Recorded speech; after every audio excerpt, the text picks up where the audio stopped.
La misión, baby. So, Kookie, you know, here we are, this beautiful mural. I'm going to step back a little bit. Look at that. And there's Chata way up top. So, it's been a long journey. You know, why did you do this? Well, Chata was a friend. And also, she did a show for 40 years that was part of the community. She started off in the mission working at Centro de Cambio with Jean Royale. It was a rehab program for heroin addicts here in the mission way back in the early 70s when she was a teenager. She worked there as like an administrative assistant, got her first job there. And one day they went on a field trip to KPOO radio station when it was on the Toma. It's People's radio station, community radio.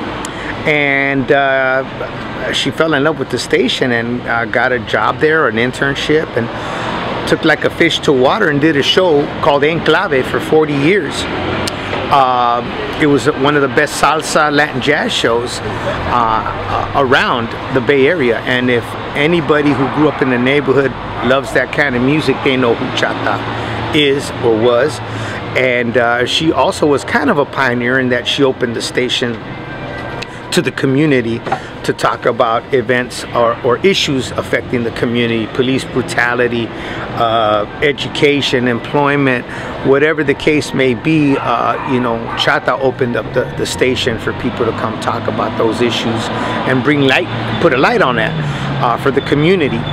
So in that aspect, she was well loved, and she also interviewed a lot of the greats like Tito Puente, Eddie Palmieri. Whenever some of the best artists were in town, musicians, they would come and be on her show called Enclave every Saturday from 12 to 3 p.m. And so growing up every Saturday, man, I would listen to her show. She played the best of the best. So she was known for that. She got sick about 6 years ago. She was diagnosed with cancer. The way the mural came about was my friends Gil and Oli, who were close personal friends of her, were mutual friends, commissioned me to paint a poster for a fundraiser for her that was held at Kokomo's back in 2009. And a who's who of musicians showed up to support her at this benefit and raise money for her. Unfortunately, she died 2 years later, but she did her show, Enclave, up until 2 weeks before she passed. And so she was a real trooper. You could hear it in her voice towards the end, you know, how tired she was, but she did her show till the very end, till the wheels fell off. But at her memorial, that same poster, because it was such a cool poster, people were stealing it off telephone, well, not stealing it, taking it from telephone poles and wherever it was. Liberating, taking for themselves, which was cool. I don't even have a copy of the poster with all the information on that fundraiser. But the original artwork that we used as a template for that, Gil blew it up for her memorial, and we had it backstage at Acapulco about 4 years, a little over 4 years ago at her memorial. After she passed, we did the memorial for her. And again, a who's who of Latin music in the Bay Area showed up to support her and play for her memorial. And we had the image blown up backstage. Avotja, who's one of the DJs on KPO, saw it, asked who had done it, got me up on stage, and told me, brother, this needs to be a mural. At that time, we were thinking about that too, and I had told the family that if we could find a wall, we'd do that. So 4 years later, here we are on this wall, painting the Chata Gutierrez mural. It's called La Rumba No Para, and it depicts Chata's portrait and the culture. You know, she was Mexican American, she's Chicana, so we put a lot of the pre-Hispanic indigenous images. We also have Afro-Cuban dancers, pleneros, plena dancers. We have rumberos, congueros, and those people depicted playing congas are real folks from the mission who started playing conga drums in Dolores Park many moons ago in the 70s, late 60s, early 70s, and made it a tradition to do rumbas. So that's why the title is La Rumba No Para, because Chata supported all that and represented Latin music and the community in a dignified way and gave respect to all the musicians. So I think she deserves a wall, and we got the perfect location because you can see it from Mission Street. So she'd be greeting everybody coming into the 24th Street corridor, which we've already got City Hall to designate as a cultural corridor, just like the entrance to Chinatown or Japantown, or North Beach. You know, it's designated. So she's greeting everybody. Tourists from all over the world have been coming to see this and take pictures. So I'm really proud of it, and proud of my youth workers, because Ria, she's going back to Philadelphia, and she is an exceptional artist, and she does her specialty, and I let her have at it on the drums, and she did the dresses on the dancers. Unfortunately, she's going back. I'm gonna miss her. She's leaving this week. Back to Philly. She's going to school in Philadelphia, but we're gonna keep in touch. She's like the little sister I never had, so I'm gonna keep in touch with her. And I got Carmelo over there doing some of the imagery on the dancers. He's you know, doing his thing. Carmelo, say hi to the camera, bro. And then Oli's the one who, the other young worker here. The Oli, yeah, she's the teenager, like quinceañera.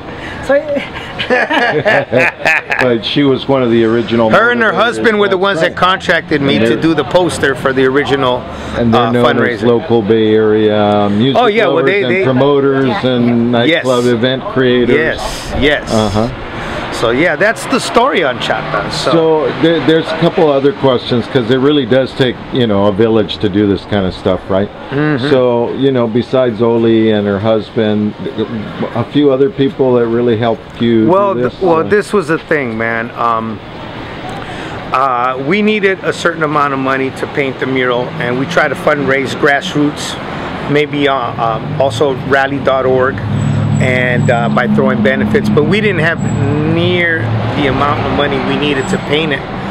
So around that time, Susan Cervantes, who's the director of Presida Eyes, had gotten a grant to do 4 murals here in the city from the mayor's office, from the city, and she had been eyeballing the wall that I had. Right. And it was she had done a series of murals, and she needed a 4th wall for a 4th mural. Unfortunately for her, it was my wall. But anyways, we're on the same... Great things converge. Well, this is the thing. We were on the committee for La Calle 24 to protect the mission from speculators and developers and the gentrification that's been going on. So we sit on that board.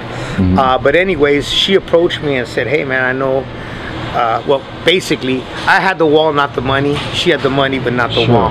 So we collaborated, and one of the conditions of the collaboration was that although she couldn't pay me a salary, she would pay for all the supplies and also provide me youth workers through the Urban Youth Arts Program. Sure. So I had a team of kids come and add their ideas to the original composition, which actually enhanced the mural. And so that we added more dancers, we added Aztec imagery, the border around it. Those were the kids' ideas that added to my composition. So it's a combination of myself and the youth whose ideas added to the beauty of this mural. So here we are now finishing it up. We got maybe a day or two to go to finish it, and we're really proud of it, and I'm proud of the youth that worked with me on it. You know, not all of them were, I had tons of kids working, not all of them were artists, so they had to fill in, just stay in the lines, color. But once that was done, I needed my skilled artists, so here they are. Those are them, and then I still ultimately have to go over everything and just fine tune it. But we're almost done, we're almost there. We're on the home stretch.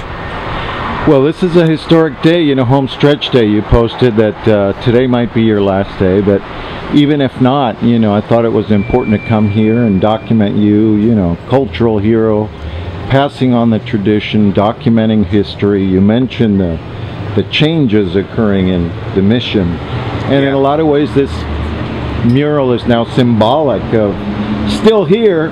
Well, yeah, because that gentrification is in your face. I mean, 10,000 families have been displaced in the last 8 to 10 years. That's 10,000 families missing from the mission, and all the newcomers who have a lot of money walk by and, you know, look at it.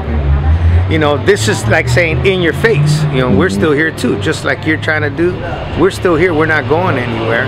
And so a lot of these culture vultures that come here for the vibe and the community and the Latino flavor, but yet don't want to deal with us. So, you know, it's kind of it's difficult. It's really frustrating, you know, when you know, you try to welcome people, but they don't like the welcome, you know.